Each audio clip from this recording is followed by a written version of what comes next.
Bismillahirrahmanirrahim. Assalamualaikum warahmatullahi wabarakatuh. Alhamdulillah wassalatu wassalamu ala Rasulillah Sayyidina Muhammad ibn Abdullah sallallahu alaihi wa ala alihi wa sahbihi wasallam tasliman katsira. Amma ba'du.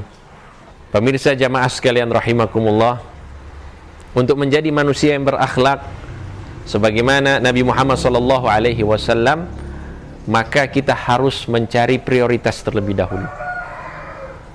Jangan kita berakhlak di satu tempat, kemudian di tempat lain kita tidak berakhlak. Karena orang yang memiliki beberapa sikap di dalam keadaan-keadaan tertentu, maka ini berarti dia hanya bersandiwara. Ketika dia berjumpa dengan orang tertentu, maka dia memperlihatkan akhlak, dia baik dengan orang tersebut. Tapi ketika dia berjumpa dengan orang lain, maka dia memiliki sifat tertentu yang berbeda dengan orang yang lain. Dan ini berarti belum sempurna akhlak tersebut di dalam diri kita. Sedangkan yang diinginkan oleh Nabi Muhammad SAW, yang dijelaskan kepada kita bahwa orang yang dekat nanti dengan Nabi Muhammad SAW di surganya Allah Subhanahu wa taala, ahasinukum akhlaqa, yang paling baik akhlaknya. Jadi kalau kita ingin dekat dengan Nabi, maka akhlak kita harus baik. Tapi akhlak di sini adalah sesuatu yang permanen di dalam diri kita. Kita baik dalam segala kesempatan, tempat, orang, siapapun, tidak ada pembedaan.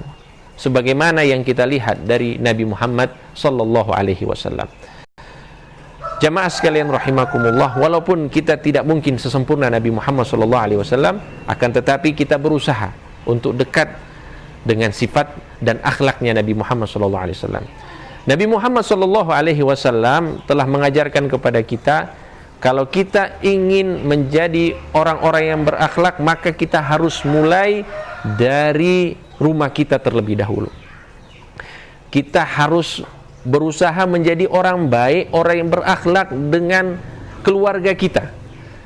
Apalagi bagi orang yang sudah berkeluarga, yang sudah punya istri, yang sudah punya suami, anak-anak dan lain sebagainya, maka dimulai dari sini.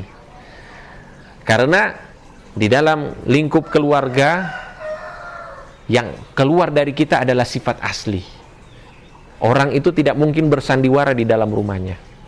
Sehingga itu tidak heran Nabi Muhammad SAW berpesan kepada kita, kaum laki-laki, untuk berbuat baik kepada kaum wanita. Sebutkan dalam sebuah hadis, khairukum li ahlihi. Sebaik-baik kalian ialah yang baik kepada keluarganya. Wa ana khairukum li ahlihi. Dan aku adalah orang yang paling baik terhadap keluargaku. Artinya apa di sini? Orang yang sudah baik hubungannya dengan keluarganya, maka secara otomatis akan baik hubungannya dengan orang-orang lain.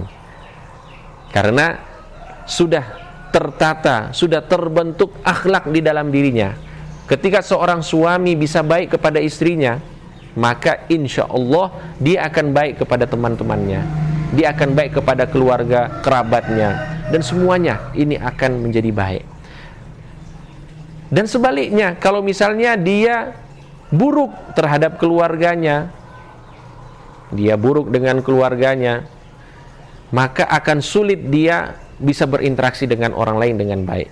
Mungkin sesekali dia bisa bersandiwara, seakan-akan dia adalah orang baik, seakan-akan dia adalah orang yang berakhlak. Padahal pada hakikatnya dia adalah orang yang buruk, yang jauh dari akhlaknya Nabi Muhammad SAW. Maka jamaah sekalian rahimakumullah, kalau kita ingin menjadi manusia yang berakhlak, maka mulailah dari keluarga kita. Seorang suami, jadilah suami yang baik. Atur dan tata setiap kata-kata dan perbuatan yang kita lakukan. Jangan sampai ada perbuatan, ada kata-kata kita yang menyakiti istri kita, menyakiti anak-anak kita.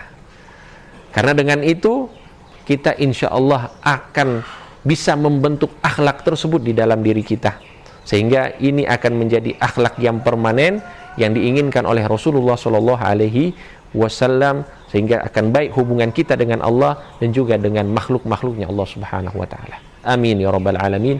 Wa sallallahu ala sayyidina Muhammadin wa ala alihi wa sahbihi wasallam walhamdulillahi rabbil alamin.